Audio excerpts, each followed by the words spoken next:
Amen. Bonjour à tous, que Dieu nous bénisse. Très heureux de vous savoir encore derrière vos écrans pour écouter ces moments. Nous prions le Seigneur que ces moments ne soient pas un moment de plus. Nous demandons à ce que ce moment soit exceptionnel et que ces jours soient inscrits dans le livre des souvenirs. Ce matin, par la grâce de Dieu, nous allons nous entretenir sur un sujet. Je voudrais parler de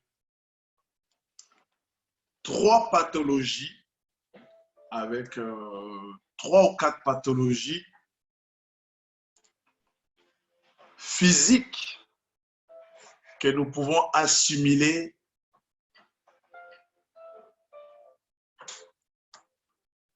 en ce qui est spirituel. J'étais un peu dérangé dans mon esprit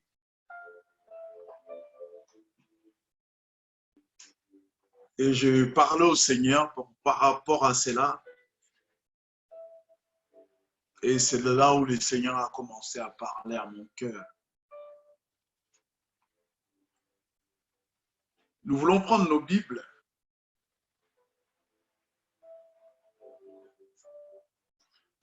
Dans le livre de Matthieu 24 au verset 25.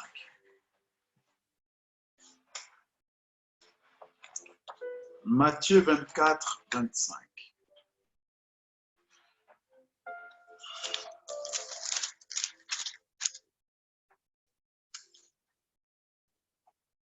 Je vais lire.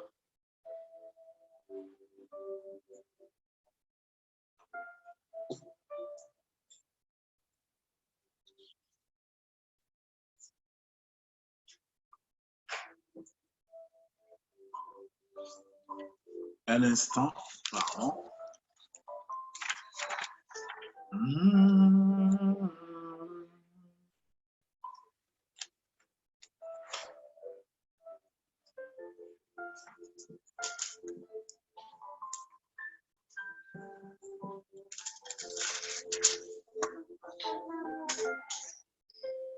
Car il s'élèvera des faux Christ et des faux prophètes.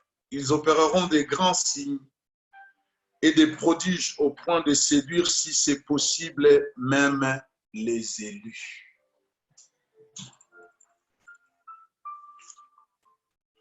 Oui, bien-aimés, nous sommes à un grand moment, à une période où nous voyons les choses telles que le Seigneur nous l'avait dit.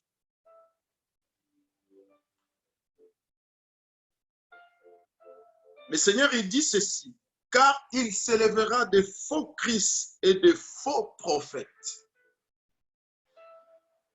Et prophète n'est pas seulement celui qui prophétise. Et prophète est toute personne qui prétend parler de la part de Dieu. Et en ce temps-là, la Bible dit, si cela est possible, ces prophètes, ces faux prophètes et ces faux Christ, il séduira même les élus. Oui, bien aimé, ces sujets, je vais en toucher. Je voulais parler de ça aujourd'hui. Mais je préférais en faire un enseignement. Mais ce matin, je voudrais nous ramener tout simplement à dire ceci.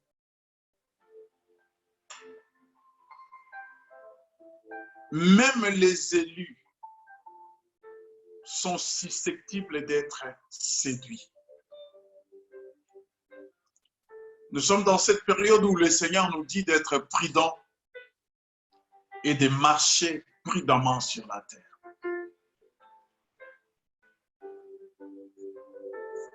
Je voudrais nous entretenir ce matin sur la nourriture. Lorsque le Seigneur il dit,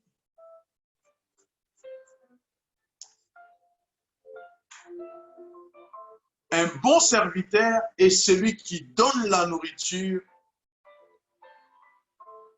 au moment opportun.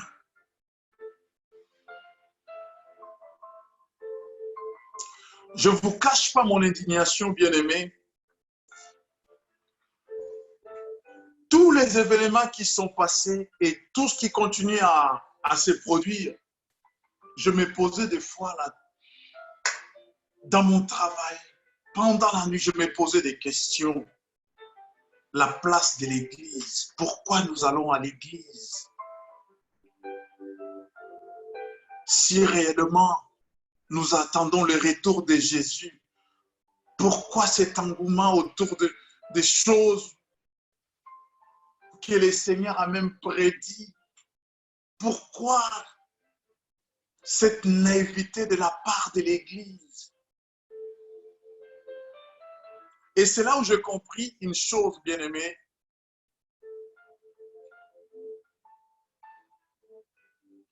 Nous allons beaucoup dans des églises. Nous écoutons beaucoup la parole de Dieu.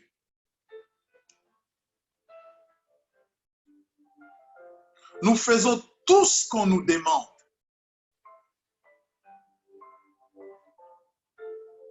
Mais je conclus par dire ceci, et cela sera le thème de notre message.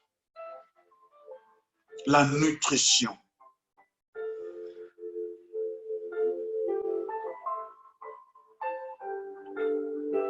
Je vais d'abord commencer par nous dire pourquoi nous mangeons.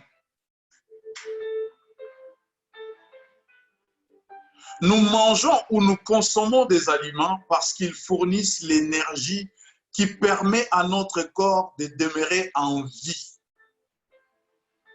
Nous mangeons ou nous consommons des aliments parce qu'ils fournissent l'énergie qui permet à notre corps de demeurer en vie.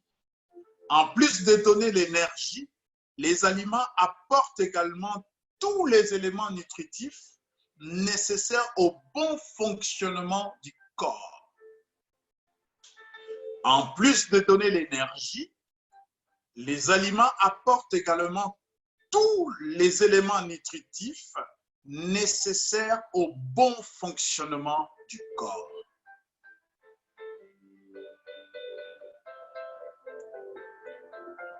Et en cela, bien aimé, je pensais que l'Église de Christ, ou l'Église, si vous voulez, est mal nourrie. Premier point, malnutrition. Quand est-ce qu'on parle d'une malnutrition? Lorsqu'il y a carence, virgule, les excès ou les déséquilibres dans l'apport énergétique. Malnutrition, ce n'est pas seulement dans les manques, dans la famine, mais lorsqu'il y a excès, il y a carence, il y a déséquilibre dans l'apport énergétique. À ce moment-là, on parle de malnutrition.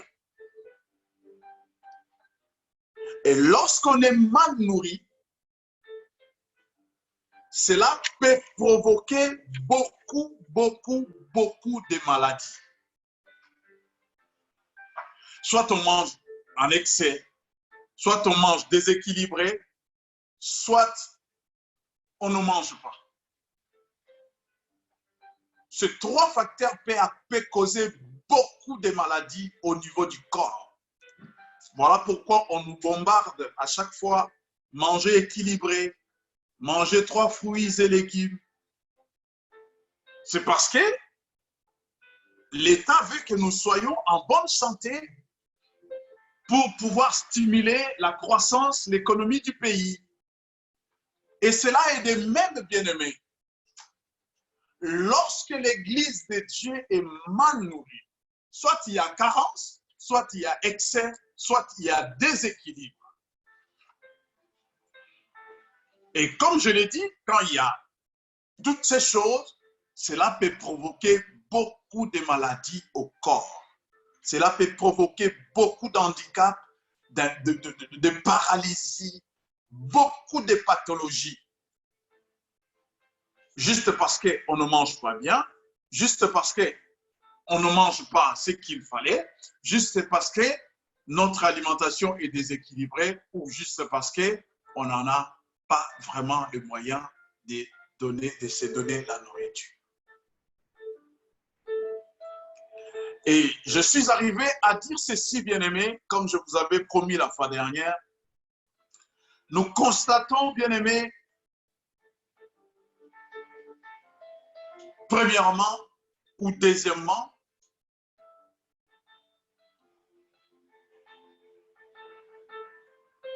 beaucoup d'obésité à l'Église de Dieu. Beaucoup d'obésité. Bien-aimés, ce n'est pas les paroles qui manquent, ce n'est pas des prédications, ce n'est pas les messages qui manquent.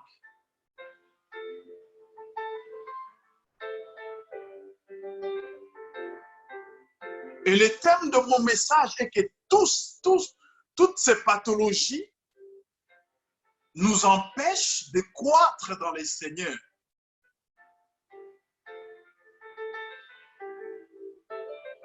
Les sortes de pathologies qui nous empêchent de grandir dans le Seigneur, si vous pouvez marquer ça comme thème.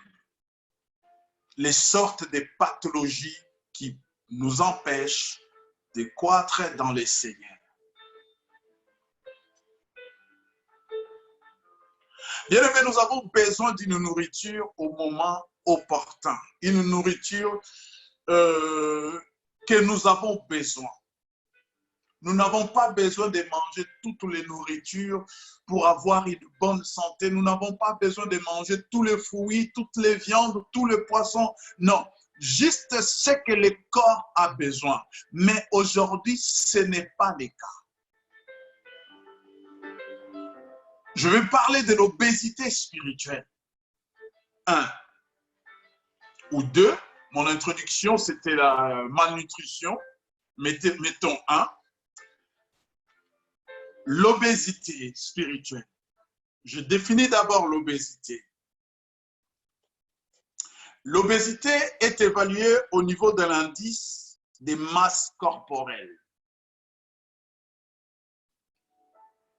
D'un point de vue médical, l'obésité est un excès de masse grasse entraînant des inconvénients pour la santé. En termes spirituels, l'obésité est un excès de prédication des choses qu'on n'en a pas besoin et qui peut entraîner ou qui peut freiner une croissance dans le Seigneur.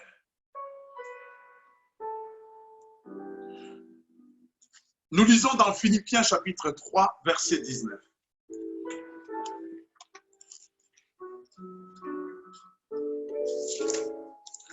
Philippiens 3, 19.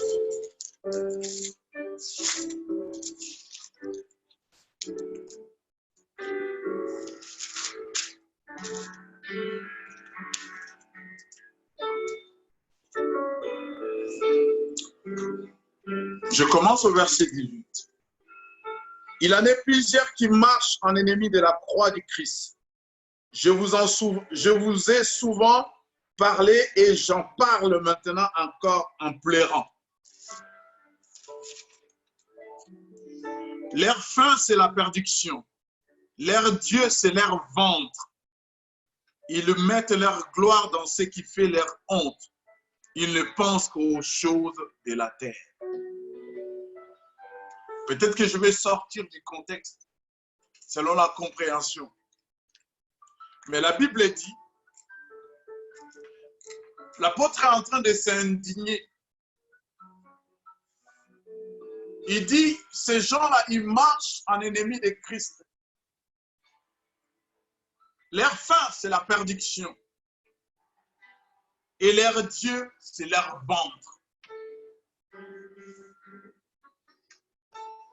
Bien aimé, l'obésité, je ne parle pas de l'obésité génétique. Comprenez-moi ici. Je parle de l'obésité, de cette prise de poids qu'on prend lorsqu'on s'égare, lorsqu'on se goinfre, lorsqu'on est avide, soi-disant de la parole. Je vais expliquer, bien aimé. Prenons encore Proverbe 25, verset 6.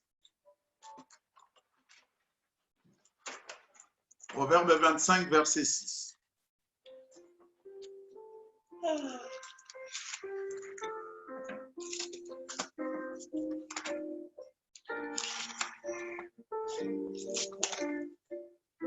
Proverbe 25, verset 6.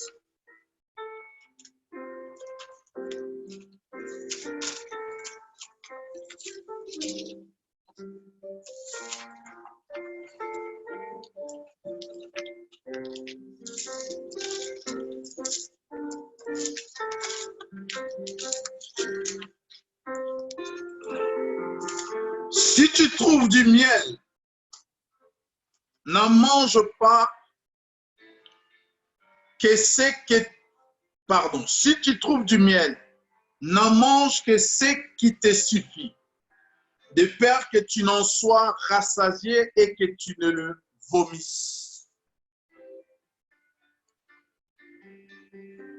Oui, bien-aimé, nous disons tout excès nuit. La Bible dit, si tu trouves du miel, mange juste ce que tu as besoin. Mais si tu prends en excès, tu risques d'en vomir. Bien-aimé dans le Seigneur, aujourd'hui, après tant d'années dans l'Église, après tant d'années dans le Seigneur, tu ne grandis toujours pas. Ta vie chrétienne est toujours la même. Après que tu as fait jeûne sur jeûne, retraite sur retraite, prière sur prière, ta vie ne croisse pas. Tu es toujours au même endroit. Les gens qui viennent après toi et qui veulent évoluer avec les seigneurs, tu les vois évoluer. Tu deviens jaloux. Mais tu ne te poses pas de vraies questions. La Bible dit juste ce que tu as besoin. Bien aimé, il y a certaines choses, nous n'en avons pas besoin. Comme pour le corps, c'est pour l'esprit aussi. Il y a des gens qui sont mûrs de l'esprit, qui ont besoin des choses dures de l'esprit. Il y en a qui ne sont pas mûrs de l'esprit et qui ont besoin des choses molles de l'esprit. Mais lorsque tu es mûr et que tu demeures dans des choses molles, c'est-à-dire que tu n'arrives pas à comprendre que tu dois évoluer. Tu te délectes du miel, tu te contentes de miel, c'est tellement beau. C'est parce que tu te retrouves. C'est parce que lorsque le pasteur il parle à ce sujet, tu commences à te prêcher dans ton cœur. Tu commences même à les corriger. On ne dit pas, moi je pense qu'il a mal dit, il devrait dire ceci. Ça, c'est... Oui, c'est bien, mais qu'est-ce que cela t'apporte-t-il? Je l'ai dit, l'obésité, c'est l'excès de graisse. Tu es tellement obèse que tu n'arrives même pas à t'élever pour faire quoi que ce soit. Tu es là sur ton fauteuil avec des chips. Des chips, comprenez ce que je suis en train de dire. C'est avec des versets, des prophéties, de tout ce que tu as mémorisé, en train de les balancer, en train de les répéter, alors que le Seigneur t'attend quelque part. Bien-aimé, j'ai vu même des pasteurs, j'ai vu même des chrétiens pendant cette période paniquer, commencer à dire n'importe quoi, commencer à sortir n'importe quoi. Mais avec plein de vérités, avec plein de versets, avec plein de révélations. Mais à la fin, pour ne rien dire.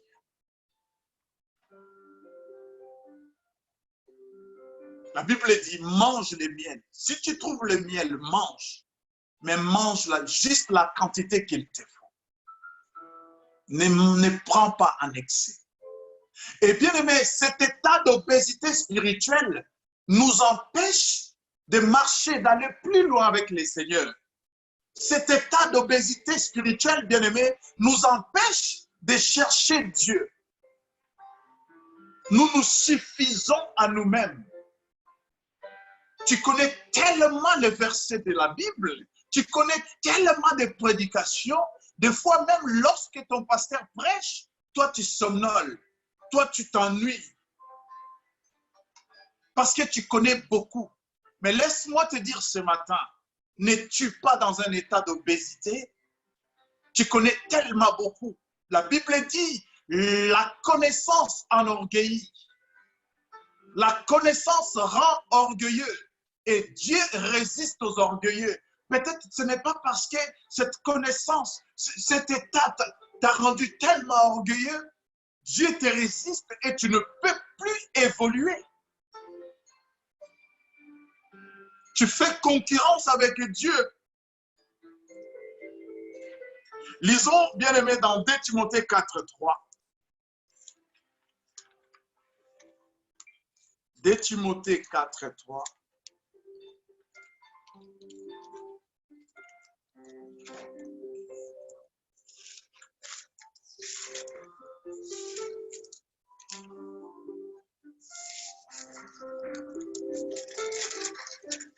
La Bible dit, car il viendra un temps où les hommes ne supporteront plus la saine doctrine, mais au gré de leurs propres désirs, avec la démangeaison d'écouter, ils se donneront maître sur maître.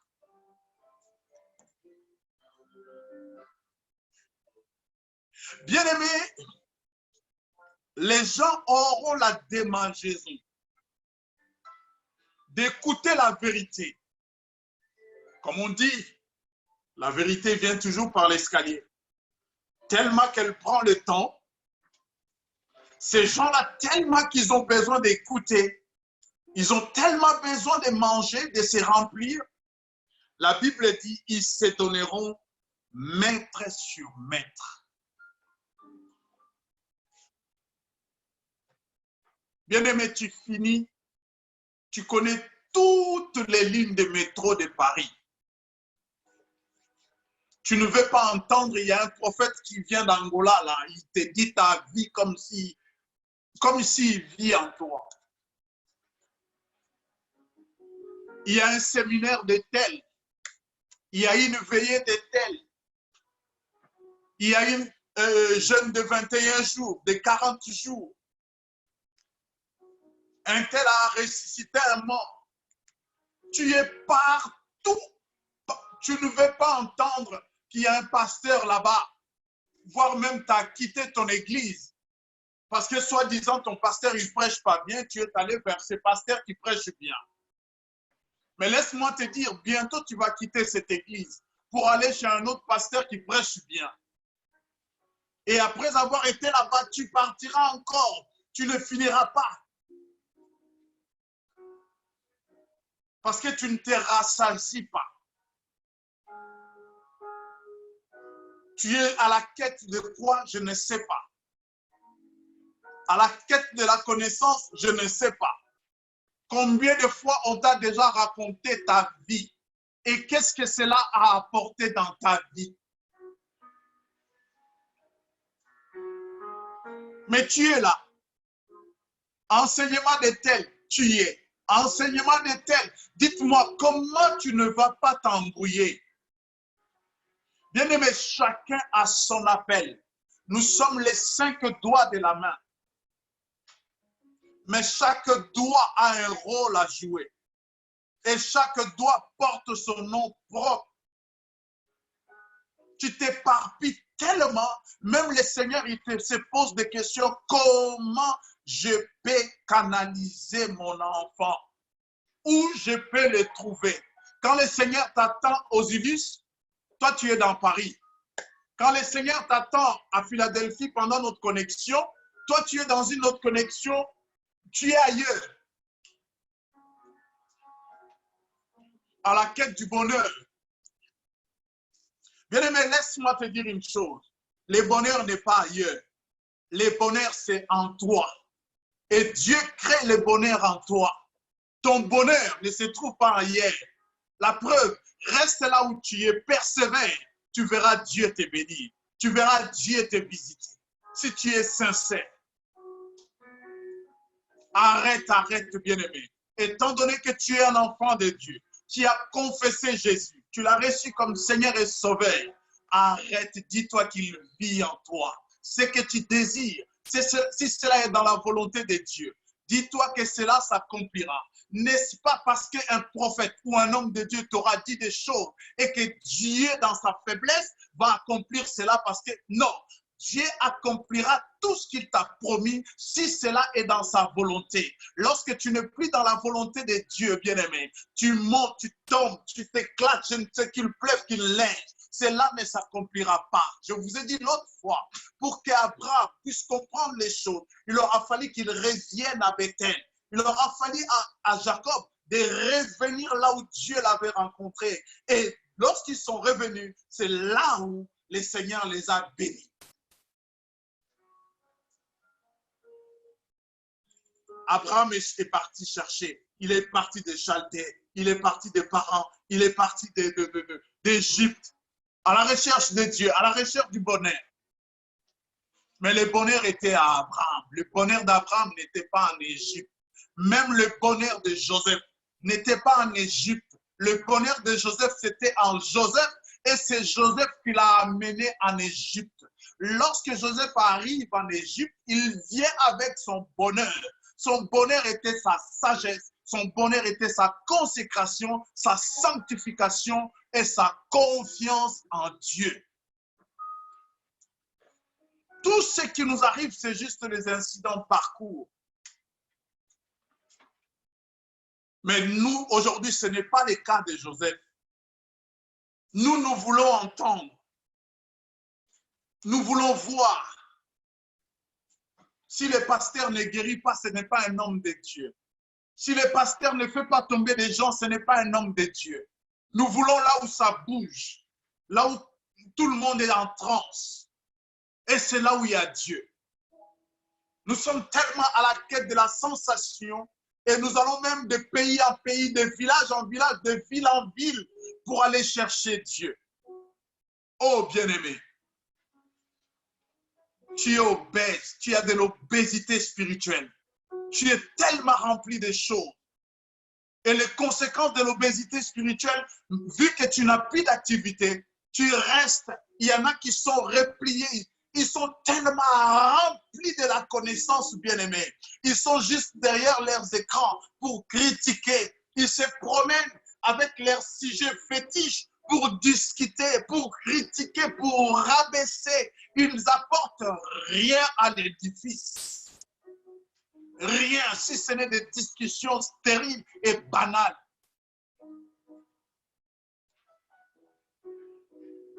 Tu es enflé d'orgueil. Et la Bible dit, Dieu résiste aux orgueilleux. Qu'est-ce que tu veux comprendre? La Bible dit, nous connaissons tous en partie. Contente-toi de ce que tu connais. Et laisse-toi utilisé par Dieu par rapport à ce que tu connais. Bien-aimé, Dieu ne t'enverra pas aller inventer une fusée aussi longtemps qu'il sait que tu n'es pas un physicien. Dieu ne te laissera pas dans un laboratoire aller fabriquer un médicament alors que tu ne l'es pas. Dieu n'est pas fou. En mesure de la connaissance que Dieu te donne, et il veut t'utiliser par rapport à ce qu'il te donne. Il ne va pas au-delà de ce qu'il t'a donné. Sinon, ça serait te tenter. Voilà pourquoi il dit, il n'y a aucune tentation qui ne soit au-delà de votre force. Au-delà de votre force, il n'y a aucun appel qui soit au-delà de la connaissance que Dieu t'a donnée. Ton appel est lié à ta connaissance.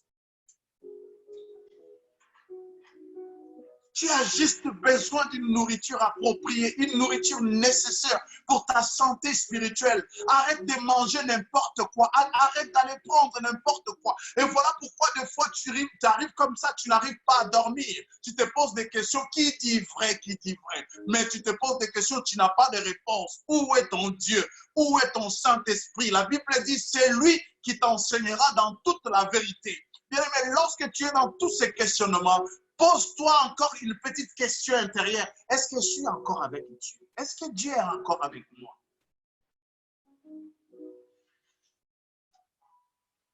Des fois même, tu fuis les réunions de ton église parce qu'il y a un séminaire. Un homme de Dieu, il vient de l'Angola, il vient des États-Unis, il vient de Londres. Et tu regardes ton pasteur, ah lui, je connais. Hein. Allez. Est-ce que là où tu vas aller, Dieu t'attend là-bas? Est-ce que Dieu t'attend là-bas? Bien aimé, ce n'est pas des prédications qui manquent. C'est nous qui mangeons n'importe quoi. Et nous sommes tellement perdus, nous n'arrivons même pas à discerner. Nous n'arrivons pas à faire la part des choses, à séparer les biens et les mal, la lumière et les ténèbres. Tellement qu'on nous a embrouillés, on ne sait plus est-ce que Jésus est Dieu ou il est le Fils de Dieu. Et tu viens ici, on te dit Jésus est Dieu. Dans ta quête de pouvoir, on te dit non, Jésus n'est pas Dieu. Il est le Fils de Dieu. Tu vas encore, Jésus est simple prophète. Allez, tu rentres chez toi, tu ne dors pas. Est-ce qu'il est Dieu? Est-ce qu'il est Fils de Dieu? Est-ce qu'il est prophète? Tu ne sais même pas faire ton avis à toi, avec le Saint-Esprit, avec les Écritures. Parce que tu en manges beaucoup. À Philadelphie, tu manges le nsakamade soit avec du riz. Tu vas, je ne sais où, on te donne le bitoto avec je ne sais où. Tu vas ailleurs, on te donne le fumbois. Tu mélanges tout, bien aimé. Mais si cela est mauvais pour le corps et a fortiori pour ton esprit, là où Dieu t'a placé, les pasteurs que Dieu t'a donnés, si tu reconnais en lui un pasteur, dis-toi, c'est lui ton berger. Et Dieu a mis la nourriture que tu as besoin en lui. Et c'est à lui de te le donner.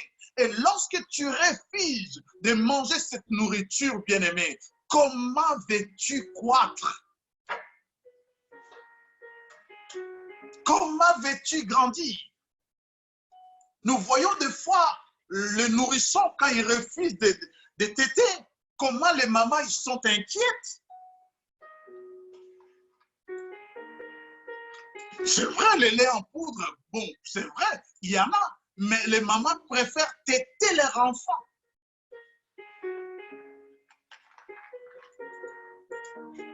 Vous voyez, bien aimé, ce n'est pas la nourriture. Et nous mangeons sanguissa, sanguissa. Tous les mélanges, nous les mangeons. Et on se dit, ah, ça va se mixer dans le ventre après, voilà. Mais non, ce n'est pas ça. Les choses de l'esprit sont spirituelles. Et quand ça se mélange dans ton esprit, ça va te donner quoi comme raisonnement? Ça te donnera quoi comme résultat? Les résultats, c'est les critiques. Les résultats, c'est le manque dans des réunions de l'église. Les résultats, c'est la fatigue. Les résultats, c'est le manque de la crainte de Dieu. C'est le manque de la sanctification. Laissez-moi évoluer, bien-aimés. Je vais parler de la boulimie.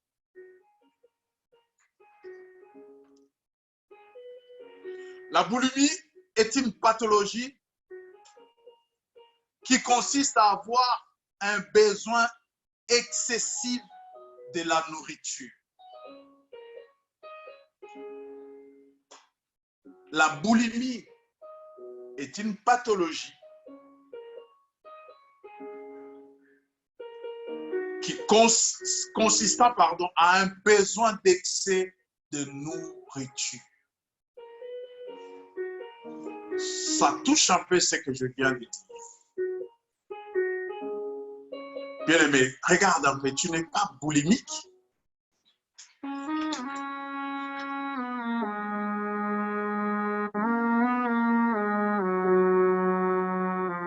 Tu sors de l'église à Villeneuve-le-Roi à midi.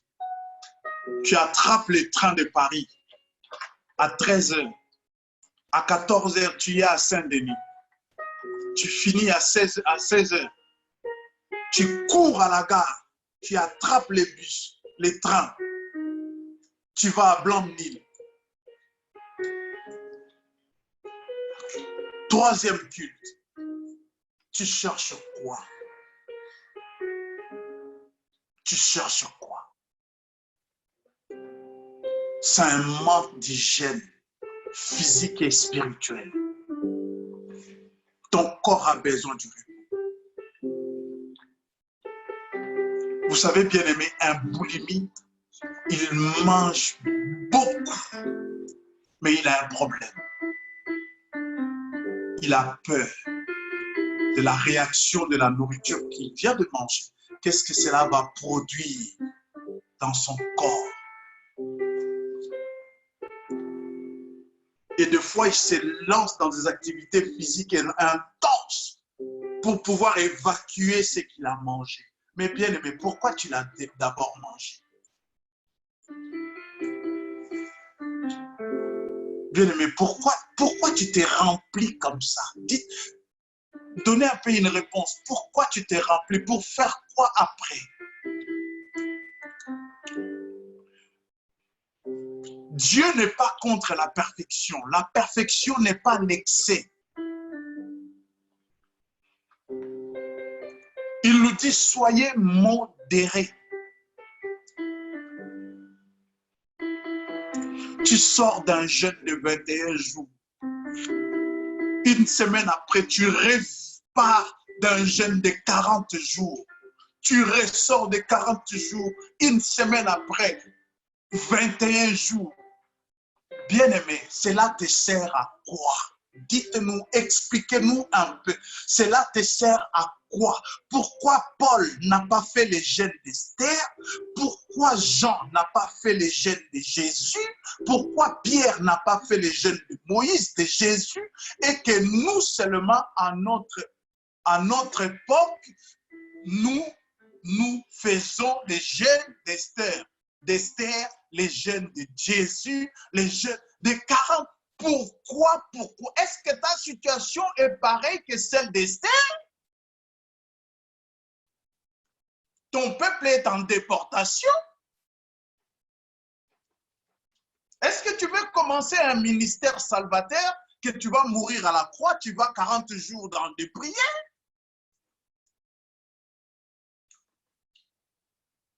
Tu es boulimie de jeûne. Tu souffres de l'estomac. Tu es tout maigre. Ce n'est pas parce que tu manques à manger, c'est parce que tu jeûnes. Tu crois que le salut s'obtient par des jeûnes et des prières. Bien-aimé, la Bible dit, tu es sauvé par la grâce au moyen de la foi. Arrête de tout prendre. Il y en a qui ont des cahiers de 200 pages remplis. Changer des cahiers, 5 cahiers de 200 pages, bien-aimé. Tu as 1000 pages, 1000. Bien-aimé, les apôtres qui ont touché l'humanité avec l'évangile, ils n'avaient pas le Nouveau Testament. Ils n'avaient que des prophètes et les témoignages de Jésus. Ils n'avaient que les prophètes et les témoignages de Jésus. Ils sont arrivés à toucher le monde. Je parle du monde. Mais toi, avec 200 pages de notes, qu'est-ce que tu vas faire avec? Qu'est-ce que tu vas faire avec? Je ne suis pas contre les enseignements. Je suis contre l'excès. Lorsqu'on exagère, Dieu est contre cela. Il nous dit d'être modérés. Lisons la parole de Dieu. Ecclésiaste chapitre 7, verset 6.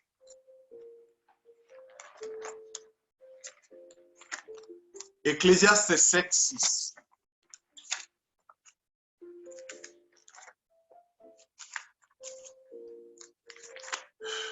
Ecclésiaste 7.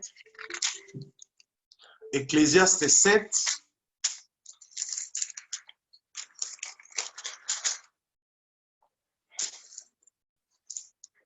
Verset 16. Ne deviens pas juste à l'excès et ne te montre pas trop sage. Pourquoi te ruinerais-tu? Pourquoi te ruinerais-tu?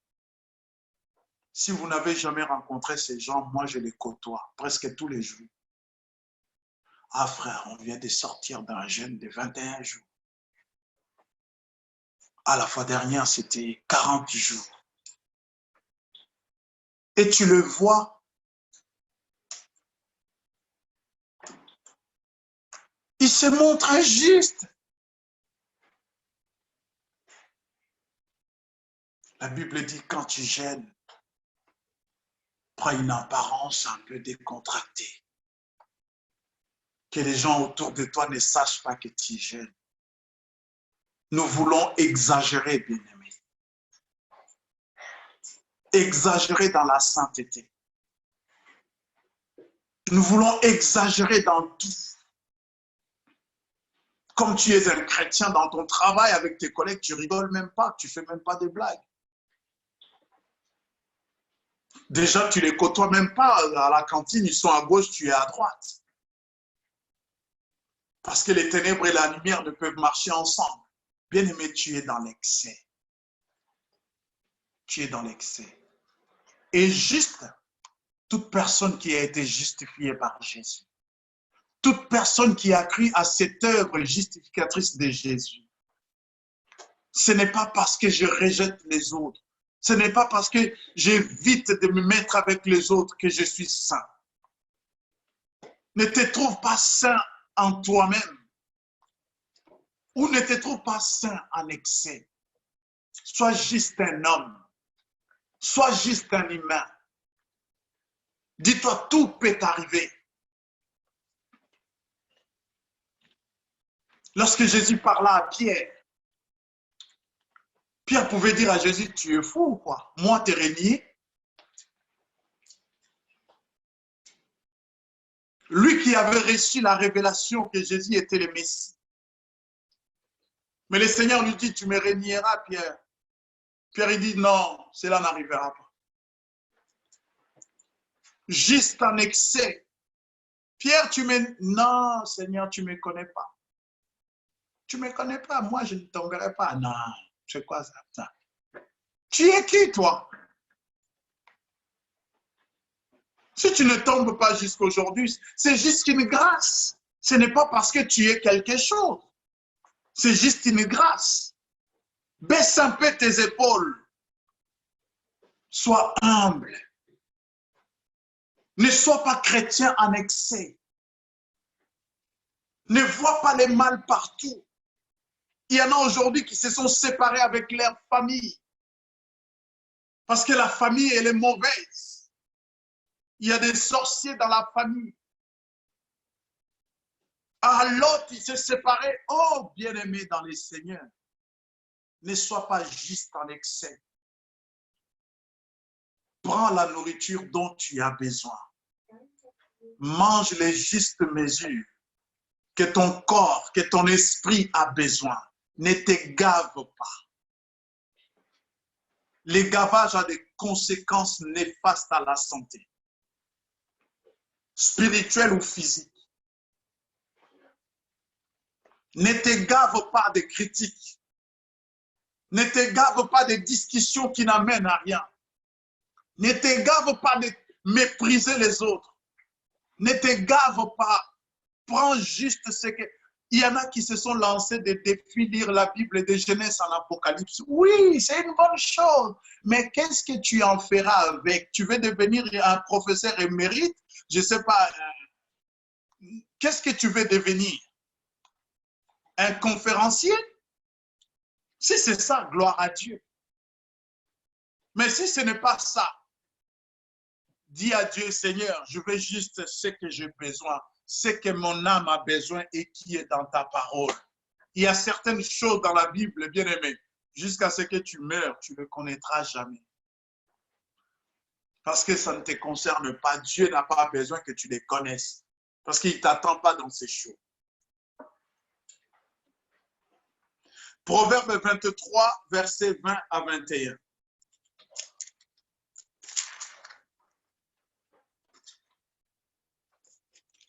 Proverbe 23, 20 à 21.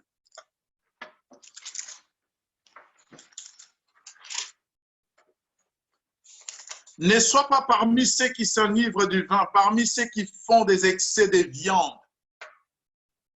Ne sois pas parmi ceux qui s'enivrent de vin, parmi ceux qui font des excès de viande, car l'ivrogne est celui qui fait des excès s'appauvrisse, et l'assoupissement fait porter des ayons. Ne sois pas dans les excès, bien-aimés. Je vous dis une chose. Lorsque j'étais encore dans le monde, je voyais un frère. Ce frère était tellement dans l'excès que je me disais, moi, devenir chrétien pour que je devienne comme ses frères, impossible. Et le frère en question, il s'appelait aussi Léon. Impossible. Il fallait voir le frère. Comme on dit chez nous, amitiki, donc amitiki. Donc il s'est laissé à tel point, il pouvait marcher pieds nus.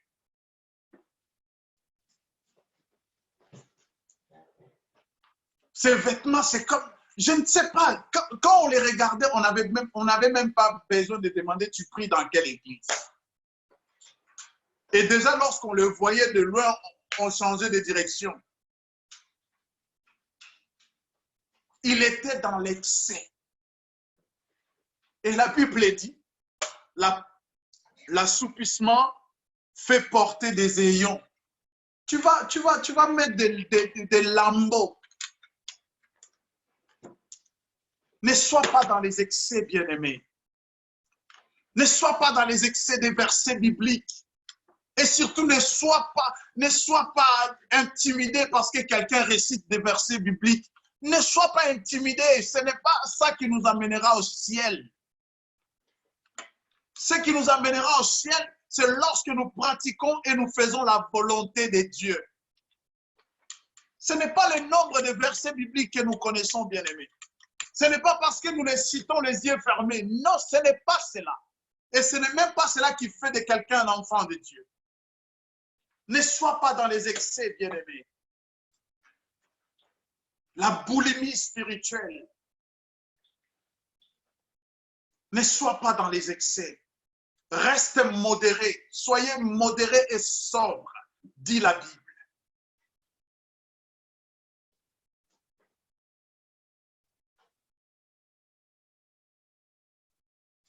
Écoutez ce que Dieu dit dans Osée, à cause des excès. Vous connaissez Osée, non? Osée 4 et 6, vous les connaissez? Mais écoutez ce que Dieu dit dans Osée. Osée 4 et 10.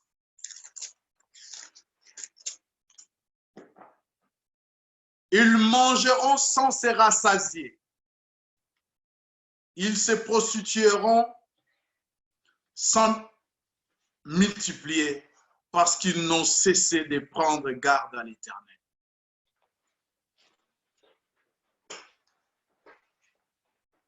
C'est comme cela que les gens, la boulimie, ils s'égarent. il se gave, il ne se rassasie pas. Parce qu'auparavant, il lui a manqué de la connaissance. De connaître que Dieu a appelé chacun selon la mesure de ses capacités spirituelles et physiques. Vous remarquerez que, bien aimé, Jésus a donné la clé de l'église à Pierre. Mais vous remarquerez que ce n'est pas Pierre qui a fait le grand travail dans les évangiles et dans les épîtres. Tel que tu es, Dieu te connaît. Il sait de quoi tu es fait. Il connaît tes capacités. Il sait en quoi tu es capable.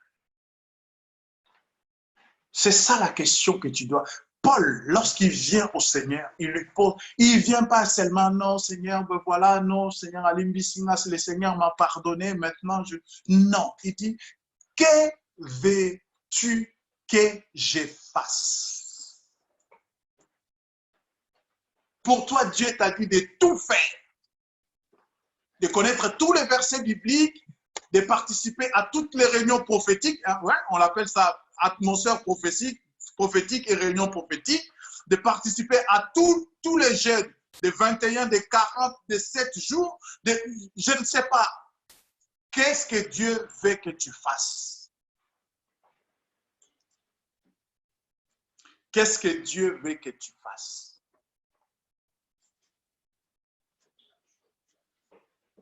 Alléluia.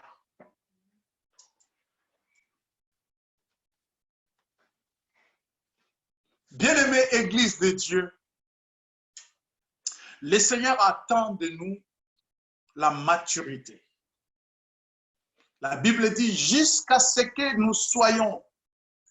Christ se forme en nous. Christ se forme en nous comme une germe, comme un grain qui pousse en nous à ce que nous puissions atteindre la stature parfaite de Christ. C'est ce qu'il attend de nous.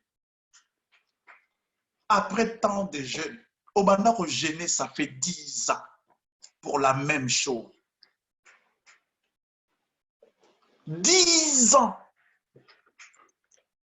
Vous allez nous dire, non, Daniel, on avait Daniel, et depuis Daniel jusqu'aux apôtres, qui d'autre on avait retenu ces bénédictions? Qui d'autre le diable avait retenu, ou l'ange de la mort, ou le diable avait retenu ces bénédictions? Depuis Daniel.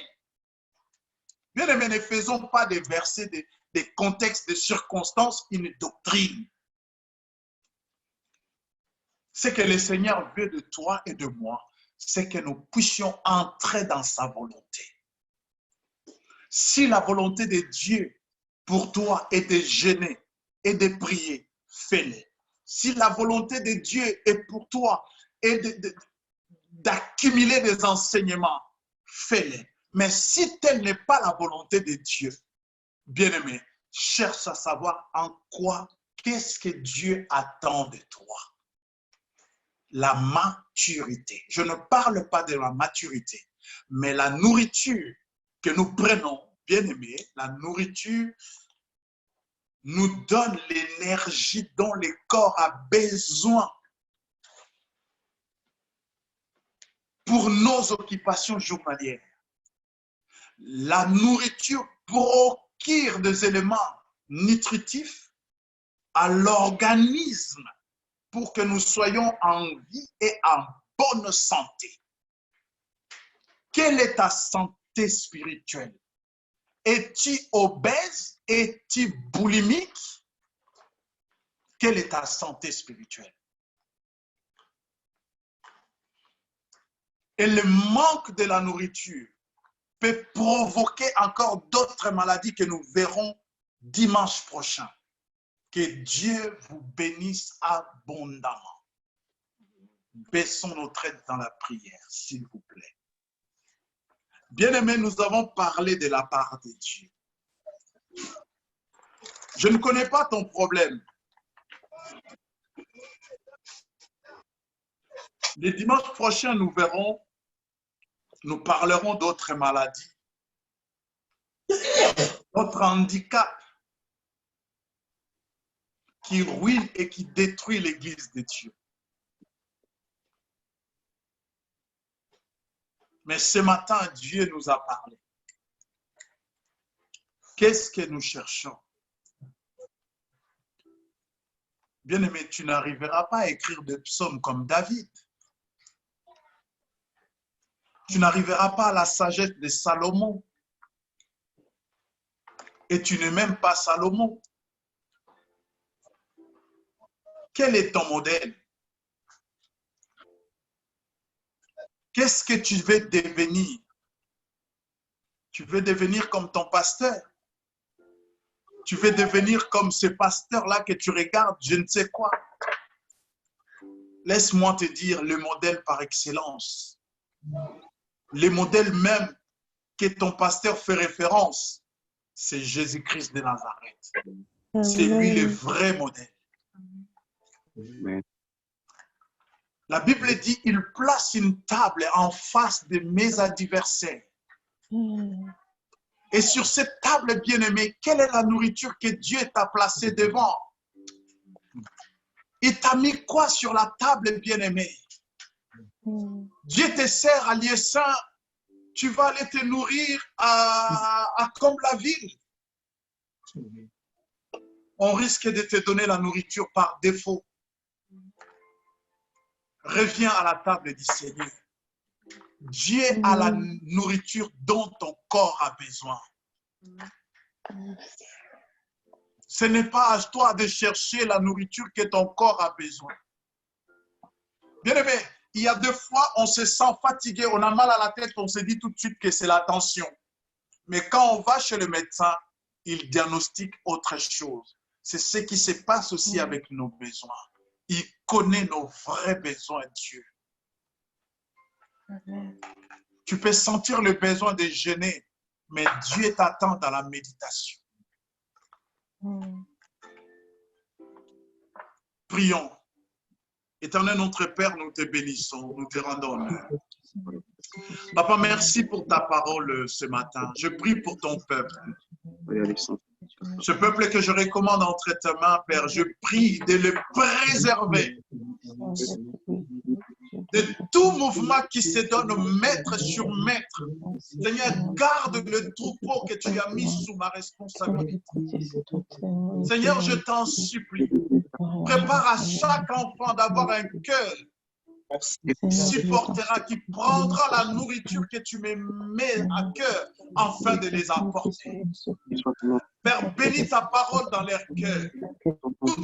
Tout celui qui était dans la boulimie, dans l'obésité, voire même dans l'anorexie. Père, je viens arrêter cela au nom de Jésus. J'arrête la boulimie au nom de Jésus. Au nom de Jésus, Seigneur. J'arrête l'obésité au nom de Jésus. J'arrête l'anorexie au nom de Jésus, Père. C'est toi qui connais la nourriture dont nous avons besoin.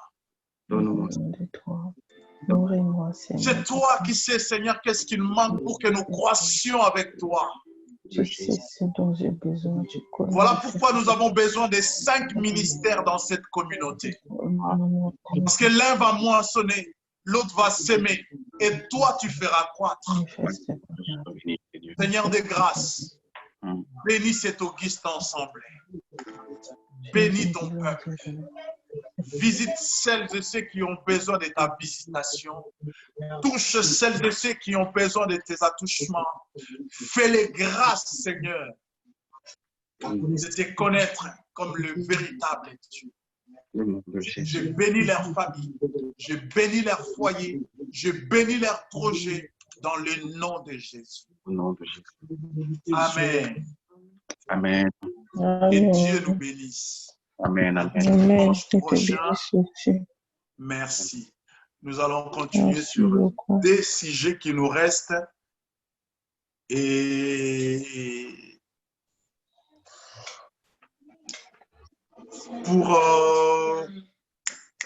pour les enseignements, quand j'ai été voir